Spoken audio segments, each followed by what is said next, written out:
defensively and in the kicking game. We're certainly pleased to win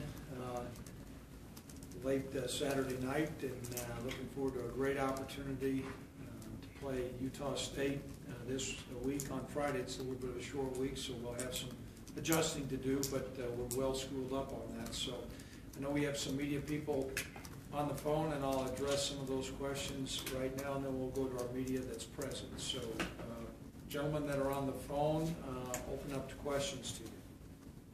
Hey, Coach.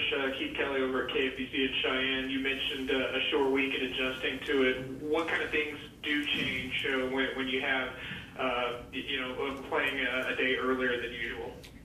Well, it cuts your preparation time down a day, and you try to make up a day, but that's quite frankly somewhat challenging, but you try to maximize the amount of time that you're going to spend on the field. Friday's a little bit of a unique day for us simply because we're not used to usually playing on a day that's a weekday, and so that'll be a change in itself. We are pleased that we're at home, and I encourage our fans to show up Friday evening. It should be a great festive atmosphere. So the guys who are injured, you have a little bit less time to make some decisions on, but outside of that, it'll be football as usual.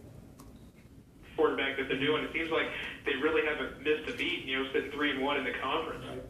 Well, I think that's a sign of a good program that's got a lot of depth. Coach Wells had played quarterback there, and obviously they have a good system in place, and a lot of it starts with their offensive line. Many times offensive linemen are overlooked, and I think they're the most physical offensive line that we've played thus far. Really solid, and they have very few mental mistakes, and they're big and strong, and they get on you, and so they have ability to move the ball on the ground, and then they protect their quarterback well. And those are the things that we saw in the Hawaii game. Hawaii's a very capable opponent, and I thought the Utah State really played well. The fact that it's a fourth-string quarterback, and we've had adversity this year as well, but they've really adapted well, and it'll be a big challenge for us to play well come Friday. Well, Brian is a very humble young man. When you see him walk in the door, he does not look like a freshman. He has been a very studious player throughout the year. He's paid attention to his assignments. He's filled in on special teams. And when he's had an opportunity to play, he's done well. He played a couple big-time plays against Montana the very first game of the year and really played well. We knew that he would be a guy that we could count on. To say that we would count on that performance, we didn't pencil that one out. Brian felt like he had good ability, but I think that game might have surprised him. What surprised me more than anything that I saw beyond his competitive nature, though, was his speed. Fresno has a couple defensive backs that really do have great speed, and you can clock a guy in a 40, but it's kind of like running a Kentucky Derby. Sometimes that thoroughbred, you don't know how they're going to perform, and it seemed like whenever Brian had an opportunity to make a big play in the game, he did. It's great, and it's gratifying to see him garner some national attention. Thank you. Walk on and making some pretty impressive plays, big plays for you guys at Fresno Saturday night. Well, he certainly did, and those are some, I don't want to say Cinderella stories, but as you go through coaching, there's always things that really bring a smile to your face. Seth and I have had many discussions about hockey. He was a University of North Dakota hockey fan, and in the state of North Dakota there was we didn't have hockey at NDSU, but he often talked about his love and passion for hockey. I know that his family has some great tradition here at the University of Wyoming, and those are stories that really put a smile on your face. He not only played, but he competed, and he played well. And so it was great to see him go out and play with great energy. And the sideline erupted. He erupted when he got his sack. And so those are good stories. And the other thing, it makes a point that our commitment to look in state when there's a young man that has ability, that there's a need to have these guys that have dreamt about wearing the brown and gold and then come out and play in a big game.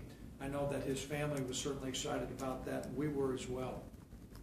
What do you think makes a kid like that, who's undersized at that position, to be able to come out and do some of the things he was able to do? What do you think in your mind kind of pushes a guy like that? Well, the very first thing you do is you look at his competitive nature and his heart. And until you get a guy in that situation where he's going to go out and play, you really don't know. And so, quite frankly, I've seen some young men, they go out there when those bright lights are shining, they're going to shy away from that competition. He did not do that. He embraced that. The next thing that you saw his competitive heart. And I think as a whole, our whole football team, but particularly on defense, our energy level and guys running to the football and playing harder was noted that game. And while Seth had not played a lot of, heck, he hadn't even played a lot of practice plays with their upper units. I mean, it was a battlefield promotion on Thursday. And so to see him go out and play, I think it's an indication of his heart. And then he does have ability. He's got quick twitch muscle fiber. I mean, he had that little frogman stance there, and he came by that tackle a couple times and dipped and ripped. Looked like he was ready for a Too Tall Jones stance out there. Thanks, Coach. How good of a unit this is that's allowed them to stay and play at a high level despite their injury issues at quarterback on the opposite side of the ball. Right. And really they had a lot of players that had to be replaced off a great defensive unit last year. I really believe that's part of the culture that Coach Wells has continued there. Within their whole football team, they play physical.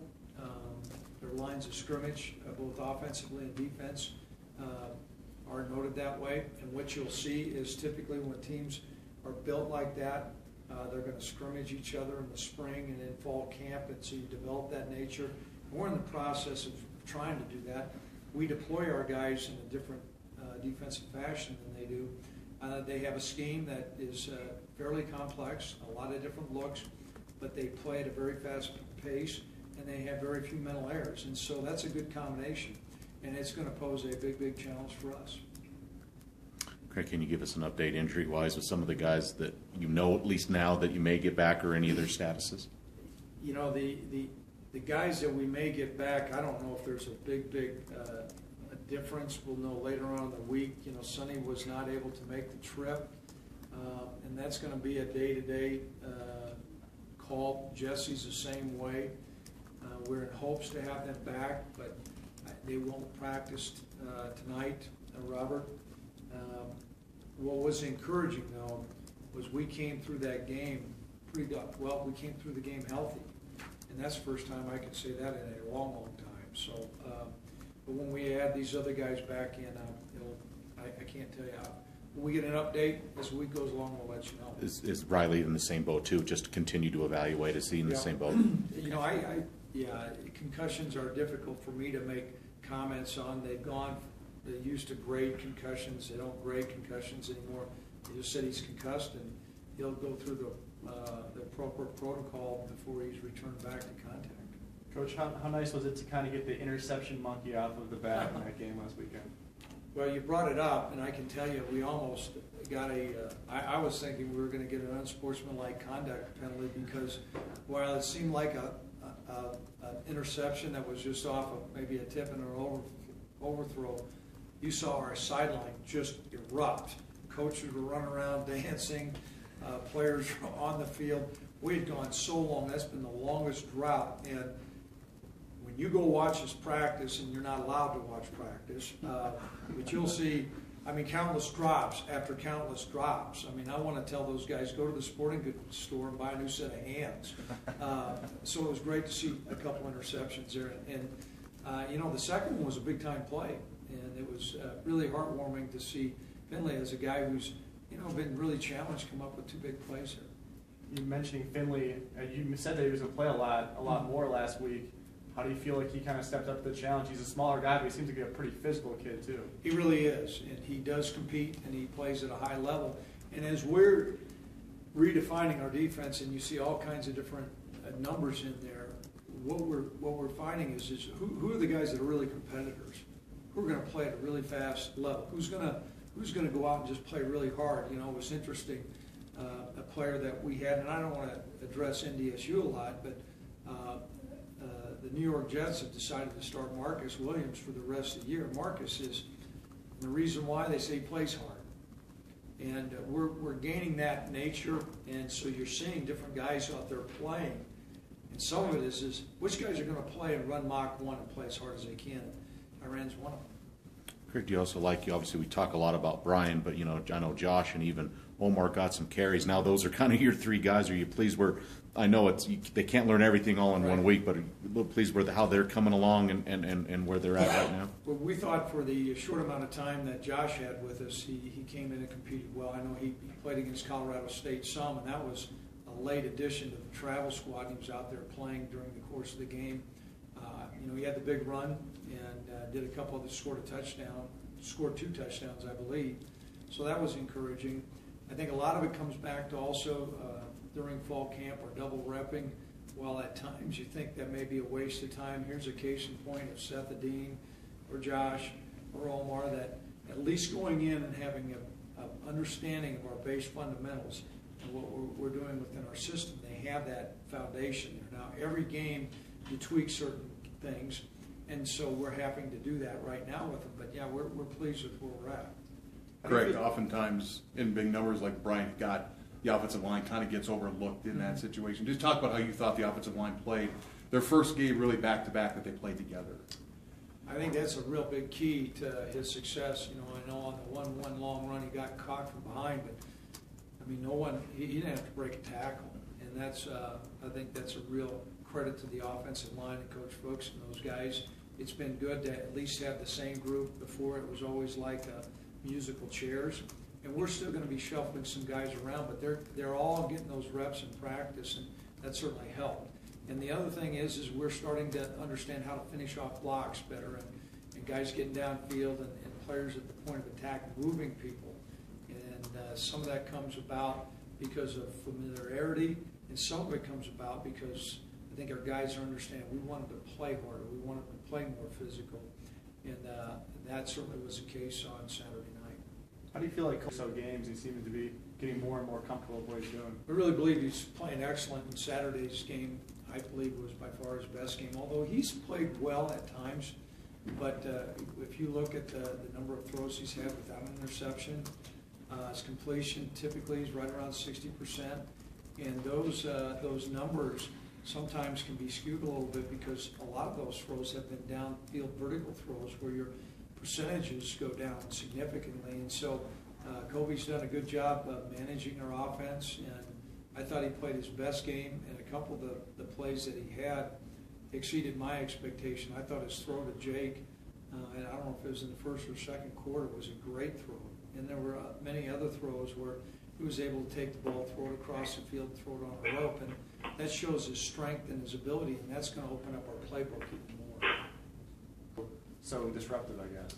A couple things. They have good players out there that are physical, and I know they have a couple young players, but they do have some older players as well, guys who have played a lot of meaningful reps. Their scheme is complicated, and so many times with a complex scheme, with guys that are able to play fast, with experienced players that are physical, those are good results, and they're well coached, and the numbers back that up, and we'll need to play our best game offensively to have a chance to win.